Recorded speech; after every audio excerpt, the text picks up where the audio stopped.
নমস্কার বন্ধুরা, কেমন আছেন সবাই? আশা করি সবাই খুব ভালো আছেন, সুস্থ আছেন, আনন্দে আছেন।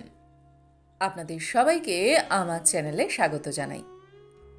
আজ আমি আপনাদের পড়ে শোনাব আশাপূর্ণা দেবীর লেখা গল্প হার জিত।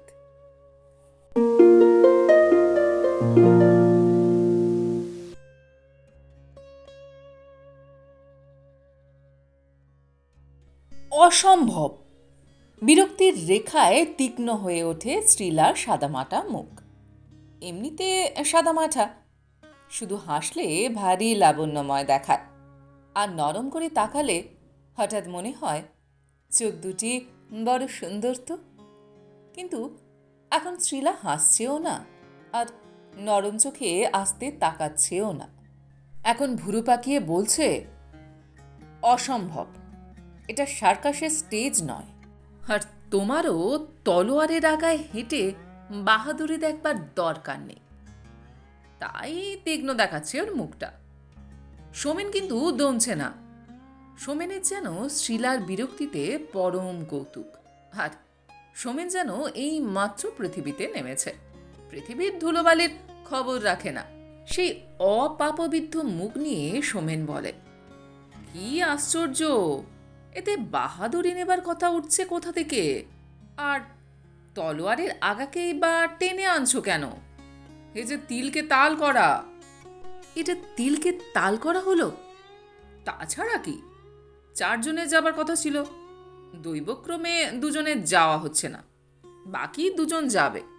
এ তো সাদা বাংলা, এর মধ্যে আছেটা কি? যেটা একেবারে সহজ স্বাভাবিক, সেটাকে হঠাৎ জটিল করে তুলছো তুমি। শ্রীলা সোমেনের মুখের দিকে তাকিয়ে দেখে। কি এ? কৌতুক, না যাচাই, নাকি নিপাট সরলতা? বোঝা যায় না। এমনিতেই সোমেনের মুখটা নিখুঁত আর কমনীয়। এখন যেন আরো মোলায়েম দেখাচ্ছে। তবু শ্রীলার মুখটা তীক্ষ্ণই রইল। তবু শ্রীলা বলল, তোমার মতে এটা একেবারে সহজ স্বাভাবিক? নিশ্চয়ই, আমি তো ভেবেই পাচ্ছি না, এ যুগের মেয়ে হয়ে তুমি হঠাৎ এত সূচিবায়গ্রস্ত হচ্ছ কি করে? এটাই অস্বাভাবিক লাগছে আমার কাছে। রাজ্যের লোককে ডেকে জিজ্ঞাসা করো, কে এটাকে সূচিবাই বলবে? রাজ্যের লোকের অভিমত নিয়ে ধুয়ে জল খেতে যাব না আমি। আমি আমার রাজা, আমি বলবো এটা সূচিবাই। তাছাড়া সোমেন মনে পড়িয়ে দেয়, গতকাল যখন শুভময় বলতে এলো ও স্ত্রীর যা হবে না, তখন তো কই তুমি এমন আপসেট হয়ে পড়নি। সত্যি বলতে আমার বরং মনে হলো হাঁপ ছেড়ে বাঁচলে তুমি। হাড়ে হাওয়া লাগলো তোমার। চমৎকার! শ্রীলা ঝলসে ওঠে। কথার কি শ্রী! ঝলসে ওঠে সেটা মনকে চোখে ঠেলে। আসলে সোমেনের কথাটা নেহাত মিথ্যে নয়। হাড়ে হাওয়া লাগার মতো অতটা না হলেও মনে মনে সত্যি রীতিমতো স্বস্তি বোধ করেছিল শ্রীলা শুভময়ের স্ত্রী সুতপার যাওয়া হবে না শুনে। সুতপাকে আদৌ পছন্দ করতে পারে না শ্রীলা। তার সর্ববিধ ব্যাপারে উন্নাসিকতা, সর্ববিধ আচরণে কৃত্রিমতা আর উৎকট আধুনিকতা শ্রীলার চক্ষু পীড়াকর। নেহাত সোমেনের নিকট বন্ধু শুভময় স্ত্রী বলেই ভদ্রতার বন্ধুত্ব বজায় রাখা। ভারত ভ্রমণের এই 22 দিনের প্রোগ্রামে সুতপাকে অহরহকালের জন্য সঙ্গিনী হিসাবে ভাবতে খুব খারাপই লাগছিল শ্রীলার। তাছাড়া জানে তো সোমেনের আতিশয্য, ওর তো সর্বদাই মনে হয় ওর বন্ধুপত্নীর সম্যক সম্ভ্রম রক্ষা করে উঠতে পারছে না শ্রীলা। তারা বেড়াতে এলে অথবা এরা বেড়াতে গেলে সোমেনের পরবর্তী প্রশ্নই হচ্ছে, আচ্ছা তুমি ওভাবে আন্তরিকতা শূন্য ছাড়া মতো কথা বলছিলে কেন শুভময়ের বউয়ের সঙ্গে? তাই তার যাওয়া বন্ধ হওয়ায় বেঁচেছিল শ্রীলা। 2 বন্ধুর সস্ত্রীক বেড়াতে যাওয়ার উৎসাহটা সোমেনেরই। শান্ত প্রকৃতির শুভময়ের উৎসাহ অনুৎসাহ বোঝা যায় না। তবে খুশি খুশি দেখাচ্ছিল তাকে কদিন। যে কদিন তোড়জোড় চালাচ্ছে সোমেন, যেখানে যেখানে নামবে সেখানে হোটেল সিট বুক করে রাখা, রেলের রিজার্ভেশন, জিনিসপত্র কেনাকাটা সব সোমেনের ঘাট। অর্থাৎ ঘাট পেতে নিয়েছে সোমেন, কোথাও না অসুবিধায় পড়তে হয়। শ্রীলা ওর উৎসাহের বহরটা দেখে থেকে থেকে ঠোঁট কামড়াচ্ছিল আর ভুরু বাঁকাচ্ছিল।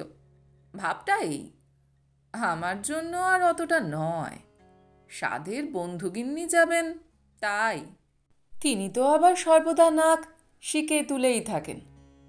কিন্তু গতকাল শুভময় এসে জানালো সুতোপার যাওয়া হবে না।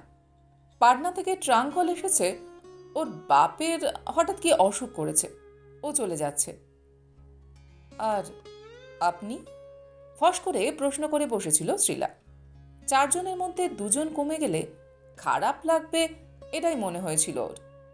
আর মনে হয় মন মরা হয়ে পড়েছিল। তা তখনই সে ভাবটা কেটেই গেল। শুভময় বলল, আমি পাটনায় যাচ্ছি না। কথা শুনে মনে হলো না অসুখটা বিশেষ কিছু, তবে সুতোপার বাবা বাবা বাতিকটা তো একটু বেশি। ও শুনেই সুটকেস গুছিয়ে রেডি, এখনই বেরোবে। চলি তবে? দেখো কাণ্ড, বলেছিল সোমেন। তবু শ্রীলার মনে হয়েছিল যতটা মন মরা হওয়ার কথা সোমেনের ততটা হলো না। যাক, ভালোই হলো। সারাক্ষণ বন্ধুপত্নীর সম্ভ্রম রক্ষার দায়ে উদ্বিগ্ন স্বামীকে নিয়ে জ্বালা শেষ থাকত না শ্রীলার।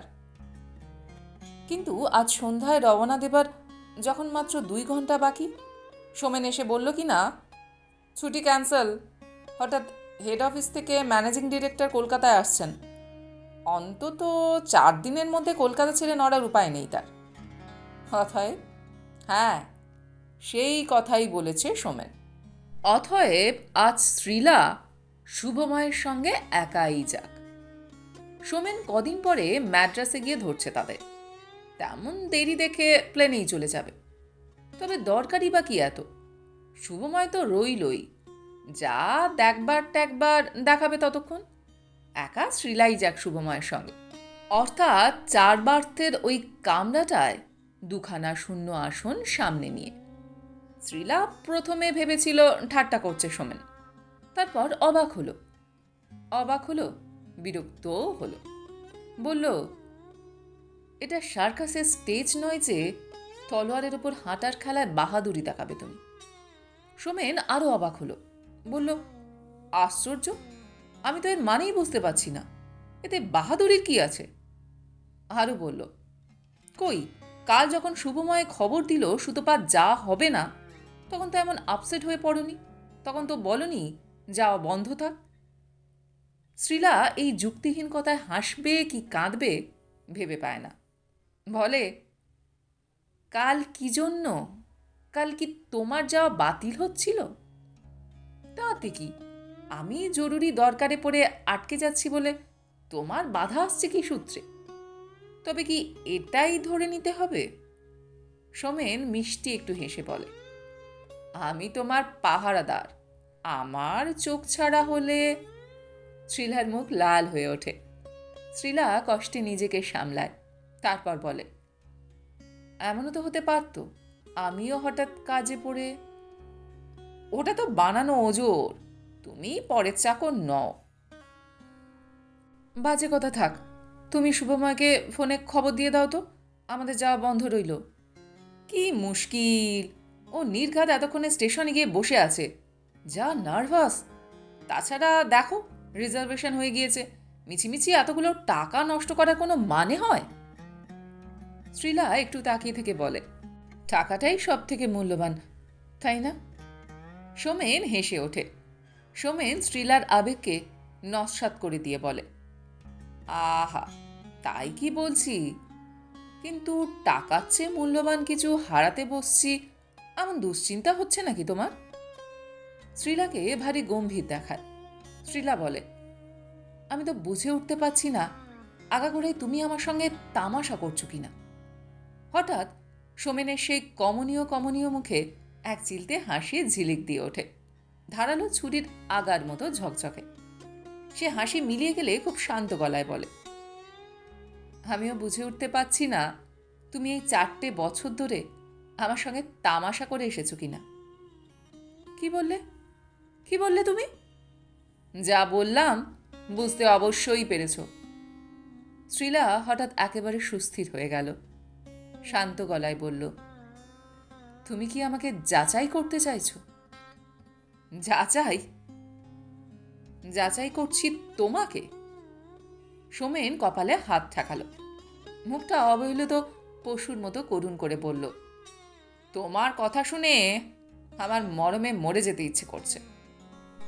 মরে যেতে ইচ্ছে করছে? তাছাড়া এর থেকে লজ্জার বিষয় আর কি আছে যে শুভময়কে তুমি ডেঞ্জারাস ভাবছ? শুভময়কে আমি ডেঞ্জারাস ভাবছি? শ্রীলার সাদামাটা মুখটা আবার তীক্ষ্ণ হয়ে ওঠে। তাহলে? সোমেন যেন শ্রীলার কথার মানে বুঝতে পারছে না। শ্রীলা ঝেঁকে উঠে বলে, আমি বলছি এটা লোকচক্ষে খুব খারাপ দেখাবে। ঠিক উল্টো, অন্তত আমার মতে। সোমেন বলে, আমি গেলাম না বলে তুমি শুভময়ের সঙ্গে যেতে পারবে না, এর থেকে শুধু তুমি গেলে না বলে নয়, ও স্ত্রী যাচ্ছে না, একই কথা। মানে তো দাঁড়াচ্ছে তুমি শুভময়কে বিশ্বাস করতে পারছো না।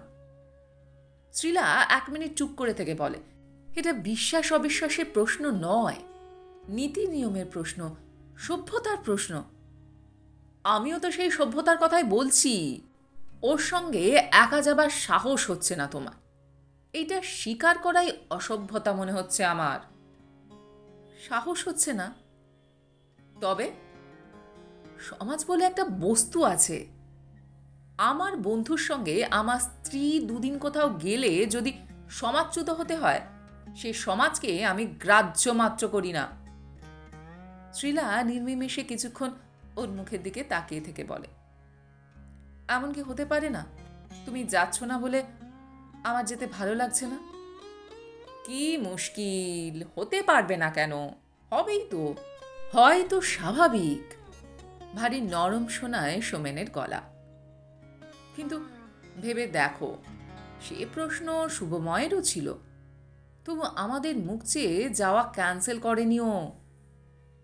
তুমি বন্ধু, তোমার জন্য সব হতে পারে। এখন তুমি না গেলে ওরই বা ভালো লাগবে কেন? শ্রীলা প্রখর হতে চাইছে, কিন্তু সোমেন আরো নরম। লাগবে লাগবে, লাগবে না কেন? গেলেই ভালো লাগবে। কিন্তু কিছুই বুঝতে পারছি না, আজই আমাকে তাড়াবার জন্য এমন বদ্ধপরিকর হয়ে উঠেছ কেন তুমি? কদিন পরে একসঙ্গে গেলেই তো। তাড়াবার জন্য? তাই তো মনে হচ্ছে। সোমেনের কাছে সরে আসে শ্রীলা, বিপন্ন গলায় বলে, কেবল কথার ফাঁস টেনে ব্যাপারটা জটিল করে তুলছ কেন? এটা ভাবছ না কেন এখন যদি বলি স্কটের অভাবে শ্রীলার যাত্রা বন্ধ, শুভময়ের কাছে মুখটা কত ছোট হয়ে যাবে আমার? কি ভাববে ও আমাকে?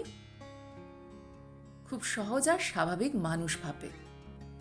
দেখো, ওর সঙ্গে যদি আমার সেরকম দূরত্বের সম্পর্ক হতো, ইস কি কাণ্ড! মাত্র আর 8 ঘন্টা সময় হাতে। শ্রীলা, দোহাই তোমার, অন্তত স্টেশনেও চলো একবার, নইলে কি অবস্থায় পড়বে সে বেচারা। মোটঘাট সব পাঠিয়ে দিয়েছি তার ভরসায়। মোটঘাট? আমাদের মোটঘাট? শ্রীলা অবাক হয়ে তাকিয়ে থাকে। সোমেন ব্যস্ততায় দ্রুতভাষী হয়ে ওঠে। হ্যাঁ, অফিস থেকে ফিরেই, মানে যা সব গোছানো ছিল তোমার, অপূর্বকে দিয়ে পাঠিয়ে দিলাম ট্যাক্সি করে। একটু আগে থেকে যাওয়াই ভালো। মানে থাক, মানে বুঝতে পেরেছি। ফাঁদের কোনো দিকে না ফাঁক থাকে। সোমেন বসে পড়ে। সোমেন যেন বুকে বান খেয়েছে। ফাঁদ? ফাঁদ পাচ্ছি আমি তোমার জন্য? ঠিক আছে, স্টেশনেই ফোন করে দিচ্ছি। মাইকে বলে দিক শুভময়কে ডেকে। শ্রীলা দেবী যা হলো না। থাক, আমি যাব। শ্রীলা শান্ত গম্ভীর। যাবে? শ্রীলা, তুমি আমায় বাঁচালে। ভেবে পাচ্ছিলাম না কোন মুখে বলবো শুভময়কে, কিন্তু আর 1 সেকেন্ডও দেরি করা চলছে না শ্রীলা। গাড়ি ছেড়ে দেবার সময় হয়ে এলো। না, ছেড়ে যায়নি, শুধু নড়ে উঠেছিল। শুভময়কে কোনো কথা বলার অবকাশ না দিয়েই শ্রীলাকে ঠেলে গাড়িতে তুলে দিয়েছিল সোমেন। ঠেলে দিয়ে নেমে পড়েছিল। আরে আরে, তুমি আবার এখন নামছো কেন? গাড়ি ছেড়ে দিল যে, চিৎকার করে উঠল শুভময়। শান্ত মিষ্টি শুভময়, গম্ভীর গলার শব্দ যার কচ্ছিৎ শোনা যায়। আমি যাচ্ছি না। সোমেনও চেঁচিয়ে উত্তর দিচ্ছে, কারণ গাড়ি গতি নিয়েছে। যারা জানলার কাছাকাছি দাঁড়িয়েছিল তারা পিছিয়ে পড়ছে। সোমেনও পিছিয়ে পড়ছে, চেঁচিয়েই বলছে, আজ আমার যাওয়া হলো না। শিলার কাছে কারণ শুনো, কদিন পরে যাচ্ছি। আর দেখা গেল না সোমেনকে। গাড়ি গতি নিয়েছে, আর কিছু করার নেই। কি ব্যাপার? শুভময় বিমূঢ়, শ্রীলা শান্ত। জিনিসপত্রগুলো ঠিকঠাক করতে করতে বলে, মারাত্মক কোনো ব্যাপার নয়। ওপরওয়ালা আসছে বম্বে থেকে 4 দিনের জন্য। অতএব এই দিন চারেক তার চরণে চরণে ঘোরা ছাড়া আর কোনো কর্তব্য থাকতে পারে না। তাহলে যাচ্ছে কে? কেন, যারা গাড়িতে উঠেছি। বিমূঢ় শুভময় হতাশ গলায় বলে, খুব ভুল হলো আমার। অ্যালার্ম চেন টেনে নেমে পড়লেই হতো। Alarm chain? শ্রীলা সহসা রুড়ো বৃদ্ধুপের গলায় বলে ওঠে, ভয়ঙ্কর বিপদে পড়ে গেছেন তাই না? অস্বীকার করছি না, সাহসের এত অভাব। তা হয়তো অভাবই। শ্রীলার সেই সাদামাটা মুখটা আবার এখন তীব্র হয়ে ওঠে। নিজের উপর এতটুকু আস্থা নেই আপনার? শুভময় ওর ওই উত্তেজিত মুখের দিকে তাকিয়ে মৃদু হাসে। তারপর হাসতে বলে, ওটা বড় গোলমেলে জিনিস, ওটা বড় গোলমেলে জিনিস। ও কথা থাক, আরেকটা মজার কথা শুনুন। সুতপা আজ ট্রাঙ্ক কল করেছিল। ওর বাবার আদৌ কোনো অসুখই করেনি। আদৌ কোনো অসুখ করেনি? না, ওখান থেকে কেউ কোনো ট্রাঙ্ক কল করেনি। ব্যাপারটা একদম ভুয়ো। একদম ভুয়ো? শ্রীলা যেন কথাগুলো বুঝতে সময় নিচ্ছে। শুভময় বলে, বুঝতে পারছি না হঠাৎ এরকম অদ্ভুত রসিকতা কে করল। শ্রীলা এবার আসতে বলে, আমি বুঝতে পারছি, কিন্তু অসুখটা যদি ভুয়ো, সুতপা চলে এলো না কেন? আসবে বলল যখন এসেই পড়েছি, 2-1 দিন থাকি। আজকের দিনটা তো গেলই, তোমরা এগো, দিন 2 পরে যাচ্ছি, গিয়ে একত্র হব। ম্যাড্রাসের হোটেলের ঠিকানাটা ভালো করে জেনে নিল। শ্রীলা হাসতে বলে, এখন বুঝতে পারছি হঠাৎ ডিরেক্টরের আশাটাও ভুল। ও এদের ষড়যন্ত্র, ওরা আলাদা আসবে বলে। শুভময় মৃদু হেসে বলে, ঠিক এই মুহূর্তেও আমারও তাই মনে হচ্ছে। শ্রীলা প্রবল আক্ষেপের সঙ্গে বলে, ও আমাদের ঠকালো শুভময়। শুভময়ের মুখে একটা বিচিত্র হাসি ফুটে ওঠে, বিচিত্র, রহস্যময়। সেই হাসির গলায় বলে, কে বলতে পারে ঠকালো না জেতালো? শ্রীলা চমকে ওঠে। শ্রীলা যেন একটা গভীর সমুদ্রের তলাটা হঠাৎ দেখতে পায়। আর এই মুহূর্তে শ্রীলার সাদামাটা মুখটা ভারী লাবণ্যময় দেখায়। আর মনে হয় চোখ দুটি ভারী সুন্দর তোর।